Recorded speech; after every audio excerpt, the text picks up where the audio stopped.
मेरे प्यारे देशवासियों, आप सभी को नमस्कार।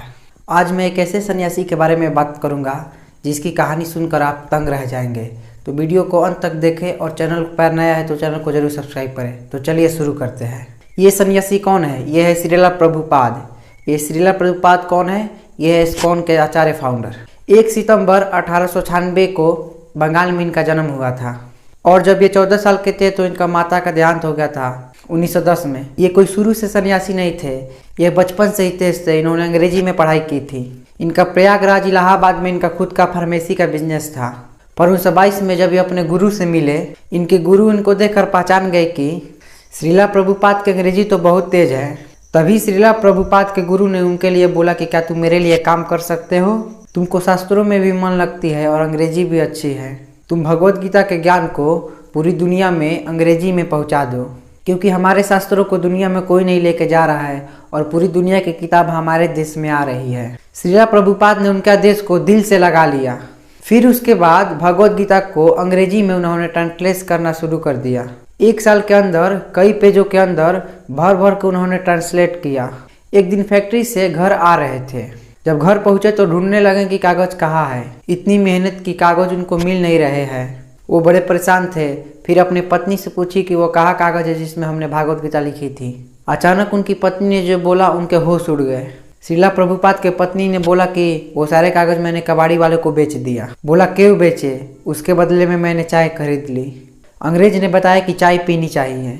प्रभुपाद को बुरा लगा। अचानक प्रभुपाद ने उनसे कुछ पूछ लिया, टी या मी? इनकी पत्नी ने बोला टी। उस दिन उन्होंने अपना घर त्याग दिया और संन्यास लेने की तैयारी की।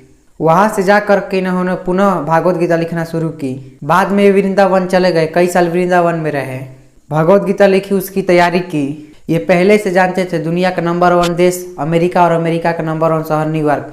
तो इन्होंने कहा मैं न्यूयॉर्क से ही शुरू करूंगा। 70 साल की उम्र में 32 दिन की जहाज की लंबी यात्रा, जिसमें रास्ते में इनको 2 बार हार्ट अटैक आ गया।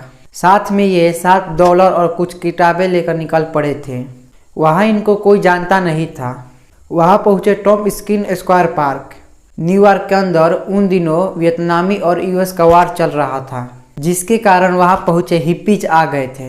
ये हिप्पीज कौन है? ये हिप्पीज वो हुआ करते थे जो सड़क पर लेट कर नशा करना, नंगे लेटे रहना, 2-2, 4-4, 6-6 महीने तक नहाना नहीं। अमेरिकन सरकार परेशान थी कि ये लोग अपना घर बार छोड़ चुके हैं, पूरी तरह स्वतंत्र हो चुके थे और कुछ भी कर रहे थे। प्रभुपाद ने सोचा कि क्यों ना इन्हीं के साथ शुरुआत किया जाए। धीरे धीरे उनके साथ कीर्तन करना शुरू कर दिया। और वहाँ जो हिप्पीज हुआ करते थे वो इनकी सुनते नहीं थे, बेइज्जती करते थे, इनके ऊपर धुआं की सिगरेट फेंकते थे, इनको टॉयलेट की लाइन में पीछे धक्का मारकर खड़ा कर देते थे। फिर भी प्रभुपाद इनके लिए सुबह और शाम भोजन बनाते थे, इनको भगवत गीता पर सुबह और शाम कथा सुनाया करते थे, उनके साथ बैठकर कीर्तन करते थे। उनको धीरे धीरे मजा आने लगा। प्रभुपाद ने एक दिन उनसे पूछा कि तुम नशा क्यों करते हो? तो वो बोले कि मुझे नशा अच्छा लगता है। तो प्रभुपाद ने बोला कि मैं तुमको ऐसा नशा दूंगा जो इस नशे से ज़्यादा नशा करेगा। उसने बोला ऐसा नशा है आपके पास? वो बोला कौन सा नशा है आपके पास? तो प्रभुपाद ने बोला कि हरिनाम का नशा लेना सिखाऊंगा, भगवत गीता पढ़ना सिखाऊंगा। अगर कृष्ण के आदेशों को तुम समझ गए तो ये सबसे ऊंचा नशा है। जिसको वो नशा लग गया आध्यात्मिक जीवन का, तो भौतिक जीवन के नशे उसके सामने छोटे पड़ जाएंगे। धीरे धीरे लोगों ने उनकी बात सुनना शुरू की। ये लोग अपना घर बार पहले ही छोड़ चुके थे। प्रभुपाद को समझ आ गया था कि ऐसे लोग जिसका दुनिया में कहीं अटैचमेंट नहीं है, अगर इनको सिखा दिया तो ये मेरे मूवमेंट को पूरे दुनिया में फैला सकेंगे। ये अंग्रेज है और अंग्रेजों की बात पूरी दुनिया सुनती है। 10,000 शिष्य उन्होंने बनाए धीरे धीरे करके यूएस के अंदर। 2 को उन्होंने भेजा यूरोप में, 2 को अफ्रीका में, फिर 2 को ऑस्ट्रेलिया, फिर 2 को रसिया, फिर 2 को इंडिया।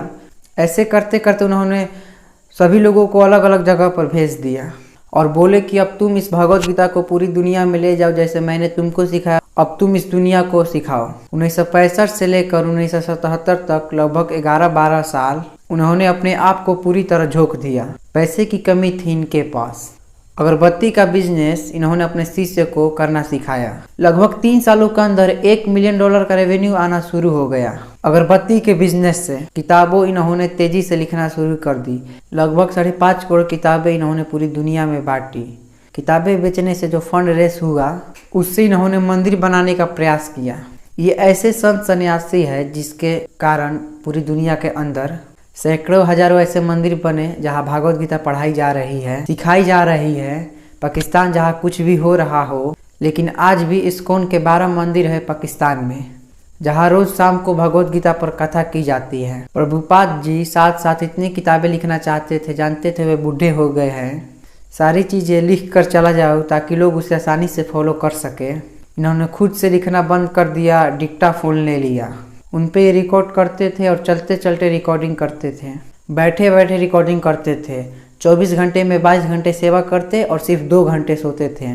10 से 12 आराम किया करते थे, रात को 12 से सुबह 4 बजे तक किताबें ट्रांसलेट किया करते थे, क्योंकि इनके गुरु का आदेश था। सुबह में साधना करते, मंदिर में मंगल आरती करने के बाद जब सुबह वर्क करने निकलते, 1 घंटे वर्क करते और अपने शिष्य के साथ उस समय फिर से ट्रांसलेट करते।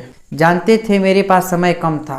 एक बार जब ये अपने शिष्यों को लेकर रथ यात्रा ज्वाइन करने गए जगन्नाथपुरी के अंदर, तो वहाँ पर मंदिर के अंदर अंग्रेजों को जाना माना था। प्रभुपाद जी ने बोला, अगर तुम मुझे जगन्नाथ जी का दर्शन नहीं करने दोगे तो मैं जगन्नाथ जी को पूरी दुनिया में ले जाऊंगा। उसके बाद उन्होंने रथ यात्रा करना शुरू की। वहां से पूरी दुनिया में रथ यात्रा का प्रचलन शुरू हो गया। प्रभुपाद वो पहले व्यक्ति थे जिन्होंने आज पूरी पृथ्वी पर रथ यात्रा और जगन्नाथ जी का पूरा दर्शन कराना शुरू किया। यहाँ पर ये रुके नहीं, इसके बाद इन्होंने सोशल और चैरिटेबल काम भी किए। World largest vegetarian food relief program, जिसका नाम है फूड फॉर लाइफ, ये दुनिया भर के अंदर हजारों मंदिरों के अंदर रोज शाम को हजारों लोगों को फ्री में खाना बढ़ता है। तो वीडियो कैसी लगी आप कमेंट में बता सकते हैं, और अगली वीडियो को किस महापुरुष पर चाहिए ये भी बता सकते हैं। तब तक के लिए हृदय की गहराई से प्रेम पूर्वक धन्यवाद।